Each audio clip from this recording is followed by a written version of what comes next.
वर्तमान शासन नायक भगवान महावीर स्वामी की, गुरु नाम गुरुदेव गणाचार्य गुरुदेव विराग सागर जी मुनि महाराज की, वर्तमान पट्टाचार्य आचार्य भगवत श्री विशुद्ध सागर जी महाराज की, मम दीक्षा शिक्षा प्रदाता आचार्य भगवत श्री विभव सागर जी मुनि महाराज की, अहिंसामय विश्व जैन धर्म की, परम पूज्य मुनि श्री श्रम सागर जी मुनि महाराज की जय, मुनि संघ की जय। प्रियात्मन,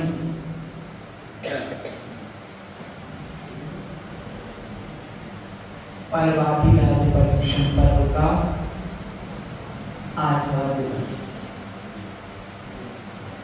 उत्तम त्याग। आचार्य भगवत कह रहे हैं कि जिस जीव के भीतर तप आ गया, उस जीव के भीतर त्याग अपने आप आ जाता है। जिस जीव ने उत्तम तप को स्वीकार कर लिया, अर्थात अपने इंद्रियों को वश में कर लिया, अपने इंद्रियों को अपने अनुसार चलाने लगा, वह जीव अपने आप जीवन की बुराइयों का त्याग करना प्रारंभ कर देता। दो शब्द आते हैं, पहला शब्द है तपस्या और दूसरा शब्द है तपस्वी। कौन कौन सी? तपस्या और तपस्वी। आचार्य कह रहे हैं तपस्या करना और तपस्वी होना, दोनों में बहुत अंतर है। श्रावक कितने भी नियम का पालन कर ले, उसके लिए मात्र आचार्यों ने कहा कि तुम तपस्या कर रहे हो, लेकिन तुम तपस्वी नहीं।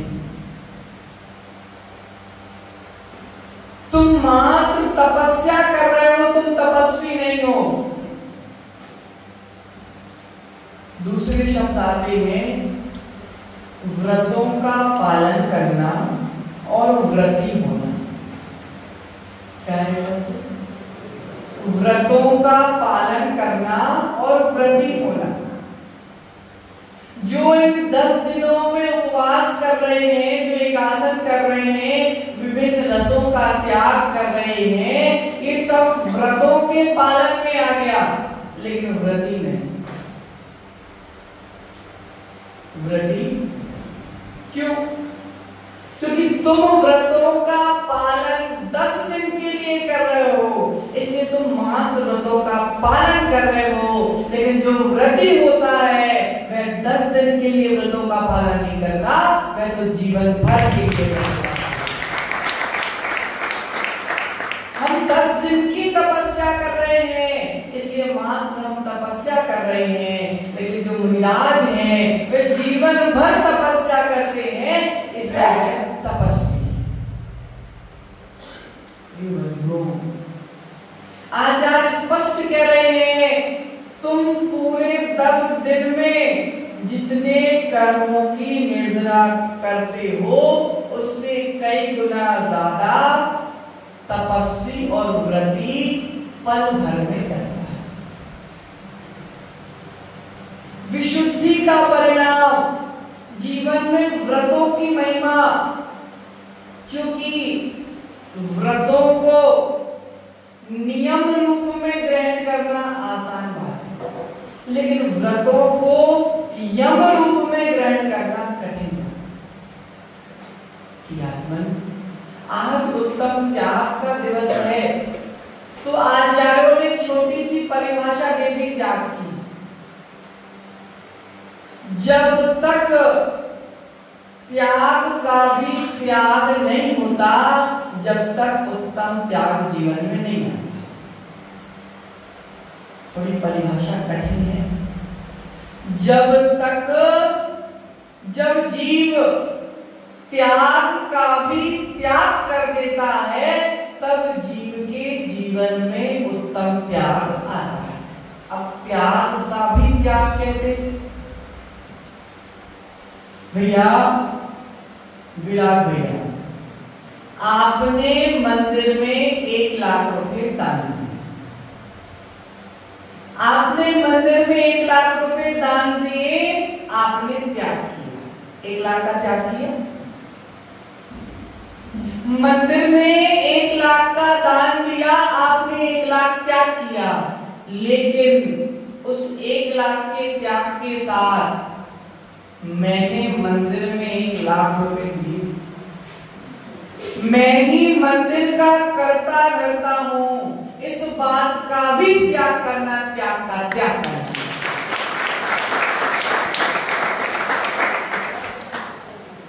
सुबह सुबह सब जंगल जाते हैं, सब जाते, ऐसा कोई है तो नहीं जाना, सब जाते। हम जंगल जाते हैं तो जो मल है वे हमारा शरीर उस मल का त्याग करता है। हमारा शरीर मल का त्याग करता है, और हम मल का कैसे त्याग करते हैं? त्याग करने के बाद पलट के देखते भी नहीं। बड़ी बात, हमने मल का त्याग किया और पलट के उसको देखा भी नहीं। यही त्याग का भी त्याग करना है। उसी प्रकार दान है, हमने त्याग कर दिया, हमने दे दिया, फिर पलट के देखना भी नहीं, सोचना भी नहीं उसके बारे में। त्याग मतलब त्याग, थूक दिया, अब वापस चाटना, थूक दिया वापस चाटना नहीं है। दान कर दिया सो कर दिया, पलट के देखना नहीं। इसका नाम है उत्तम त्याग।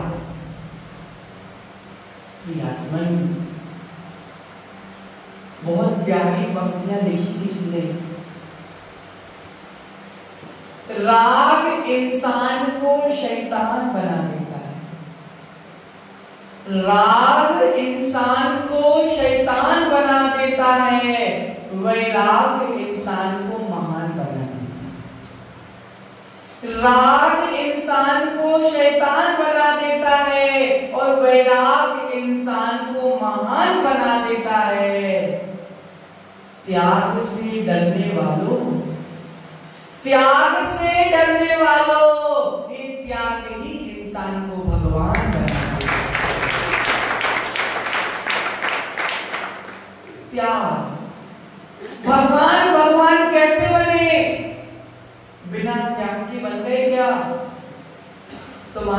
पास तो इतना सा है, उसमें भी तुमसे त्याग नहीं हो रहा। भगवान का वैभव तो देखो, भगवान की संपत्ति संपदा तो देखो, लेकिन जब तक वह संपत्ति और राज्य के पीछे पड़े थे, जब तक हमने उनको नमस्ते नहीं किया। जब तक वे संपत्ति के पीछे थे, जब तक हमने उनको नमस्ते नहीं किया, लेकिन जब वे आत्म संपत्ति के पीछे पड़ गए, तब हमने लेट के उनको नमस्कार।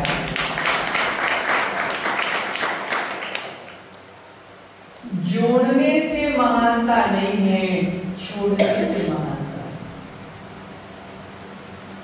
जोड़ते तो हम बहुत हैं, बहुत अच्छा अच्छा खा रहे हैं, बहुत अच्छा अच्छा पी रहे हैं, लेकिन खाने और पीने बस से काम नहीं चलेगा। खा पी करके पेट खाली करने से भी काम चलेगा। खाते जाओ और जाओ नहीं तो क्या काम चलेगा? क्यों भैया? आहार करते जाओ और जंगल में आ जाओ, काम चल जाएगा? नहीं चलेगा। तो आचार्य वही कह रहे हैं, जितना जोड़ना आवश्यक है, अर्थात जितना खाना आवश्यक है, उतना ही छोड़ना आवश्यक है, अर्थात मल विसर्जन भी उतनी आवश्यकता है। त्याग की महिमा अचिंत्य है, त्याग की महिमा अचिंत्य है।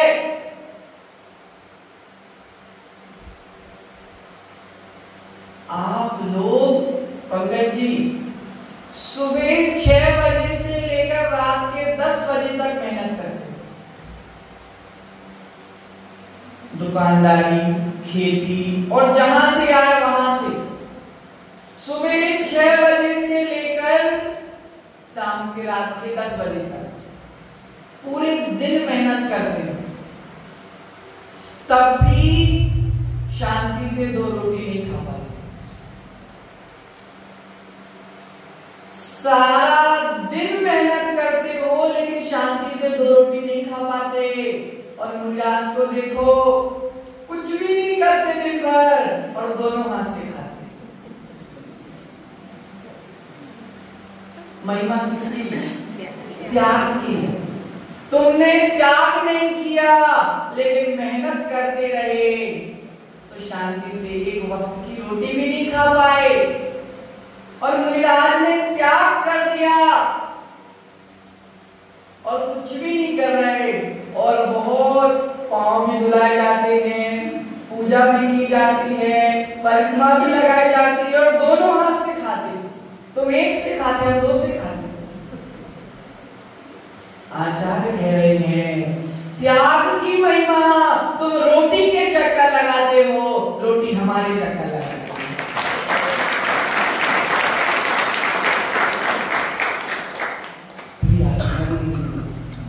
निर्ग्रंथ मुनि कभी किसी से मांगने नहीं जाता।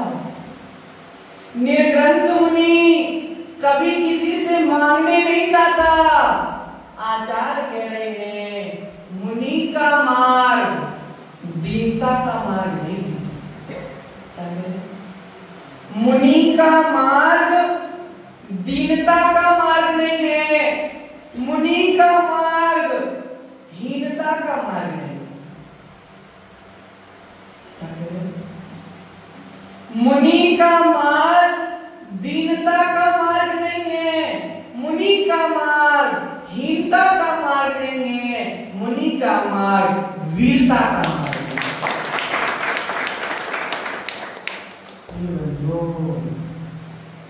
त्याग हम 2 प्रकार से कर सकते हैं, एक दान के रूप में, एक वैराग्य के रूप में। दान के रूप में थोड़ा त्याग कर सकते हैं, लेकिन वैराग्य के रूप में सब कुछ त्याग कर सकते हैं। तो बोल रहे हैं, दान और वैराग्य में कितना अंतर है? दान और वैराग्य में कितना अंतर है? तो आचार्य ने उत्तर दिया, जो हाथ से छूट गया वह दान है, और जो दिल से छूट गया वह वैराग है। हाथ से छोड़ना आसान है, लेकिन दिल से छोड़ना कठिन है।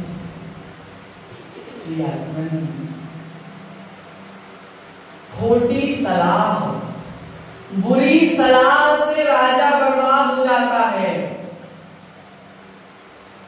बुरी सलाह से राजा बर्बाद हो जाता है। परिग्रह ज्यादा जोड़ दिया जाए तो साधु बर्बाद हो जाता है। बुरी सलाह से राजा बर्बाद हो जाता है। परिग्रह ज्यादा जोड़ लिया तो साधु बर्बाद हो जाता है।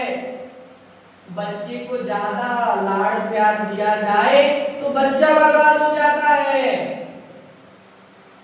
और अगर जिसका पुत्र खोटा हो, कुपुत्र हो, अगर कुपुत्र है, तुम्हारा पुत्र सपूत नहीं कपूत है, तो सारा कुल बर्बाद हो जाता है। बुरी सलाह से राजा बर्बाद होता है, अधिक परिग्रह से साधु बर्बाद होता है, ज्यादा लाड़ प्यार से पुत्र बर्बाद होता है, और अगर पुत्र कपूत है तो सारा कुल बर्बाद होता है। उसी प्रकार प्रमाद के कारण, आलस के कारण हमारा सारा जीवन बर्बाद हो जाता है। आचार्य भगवंत कह रहे हैं धन कमाना बुरी बात नहीं है,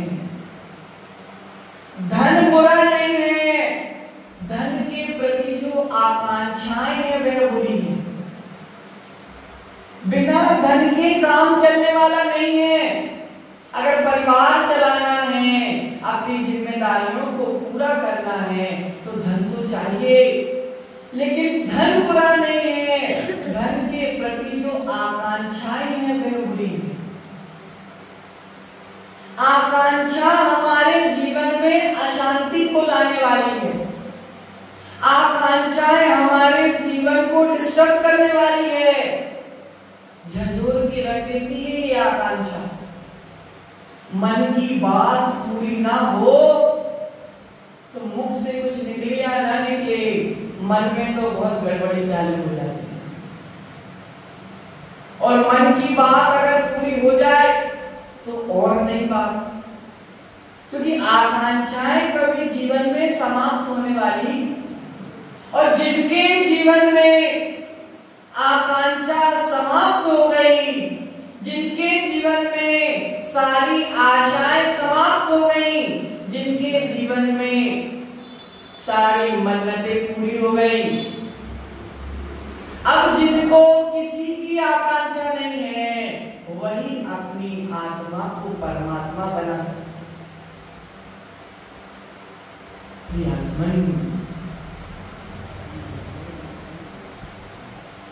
पुत्र की माँ भी होती है, पिता भी होता है, पुत्र की मम्मी भी होती है और पुत्र का पापा भी होता है। उसी प्रकार आचार्य कह रहे हैं कि जीवन में अगर पाप का जन्म हो रहा है तो पाप की मम्मी भी होगी और पाप के पापा भी होंगे।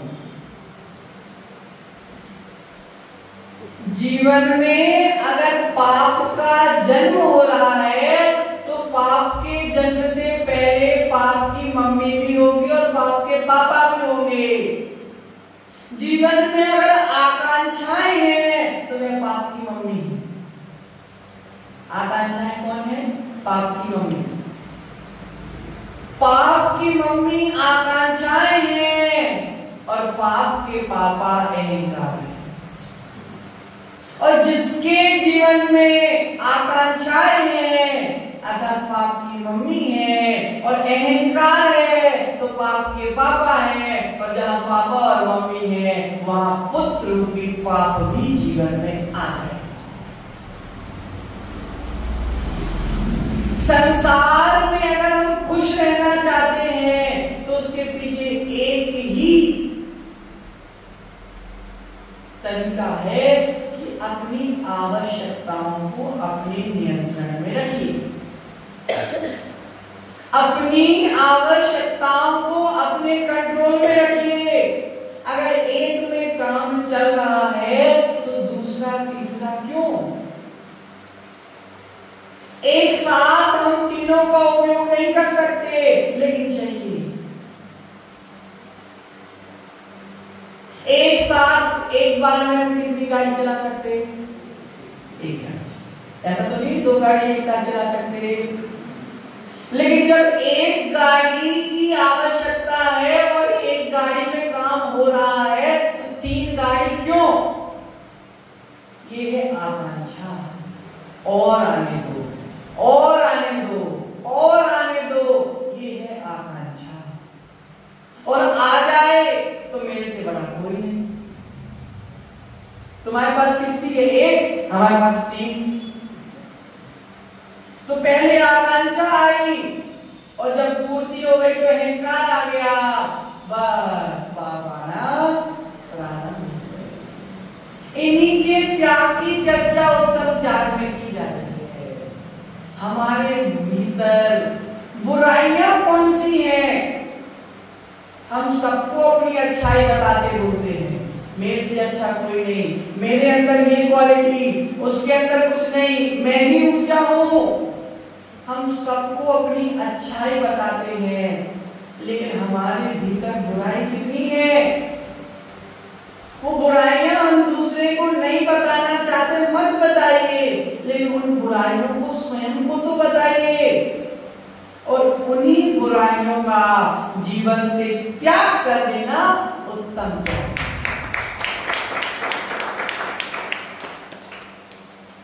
जिस पल बुराइयों का त्याग हो गया, जिस पल बुराइयों का त्याग हो गया, उसी समय हमारे जीवन में धर्म प्रकट हो जाता है।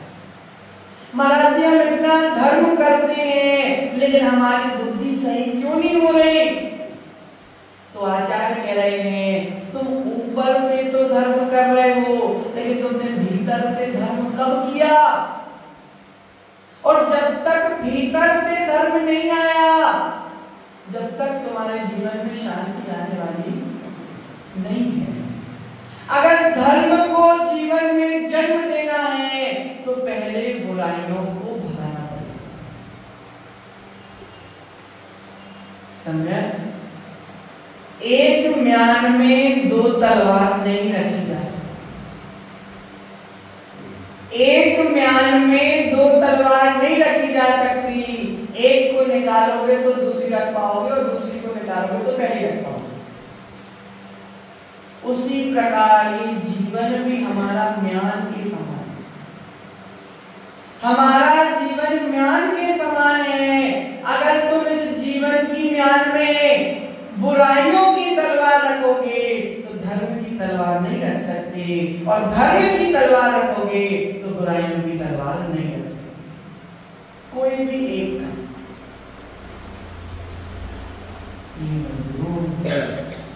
हम भोगी तो अनादिकाल से बने आ रहे हैं, हम भोगी तो अनादिकाल से बने आ रहे हैं, लेकिन जिनवाणी कह रही है अब हमको भोगी नहीं बनना।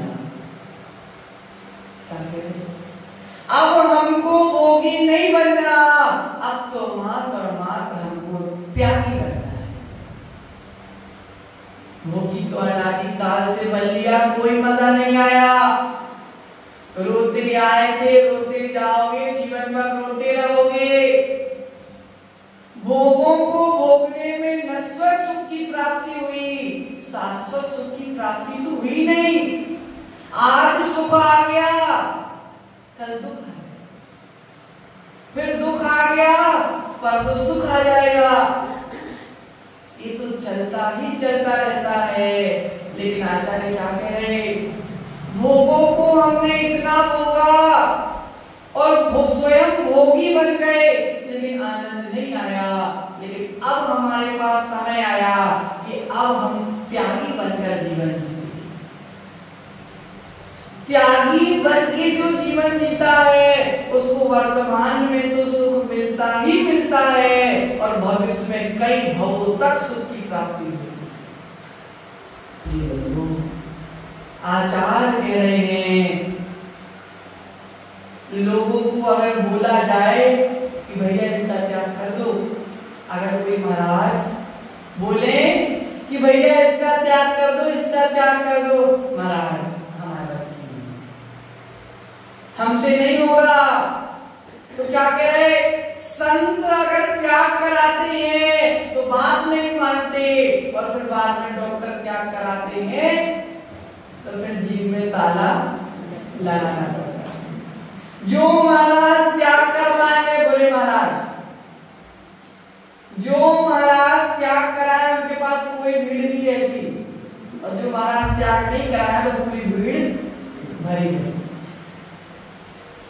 साधु का त्याग करोगे, साधु के बोलने पर त्याग करोगे तो कर्मों की निर्जरा करोगे, और डॉक्टर के बोलने पर त्याग करोगे तो कर्मों का बंधन करोगे। डॉक्टर के बोलने के बाद भी तुम्हारा वो त्याग नहीं कहलाएगा, मजबूरी कहलाएगा, और जहां मजबूरी है वहां उत्तम त्याग नहीं हो सकता, और जहां उत्तम त्याग है वहां मजबूरी नहीं हो सकती। उत्तम त्याग हमारे जीवन में यही कहने आया कि भैया जोड़ तो बहुत लिया, छोड़ोगे कब? जोड़ते जोड़ते ही अगर प्राण निकल जाएंगे तो फिर और बनोगे, और जोड़ना, फिर जोड़ते रहना, और अगर प्राण छूटने से पहले अगर तुम्हारे पाप छूट जाए, तुम्हारी कसाएं छूट जाए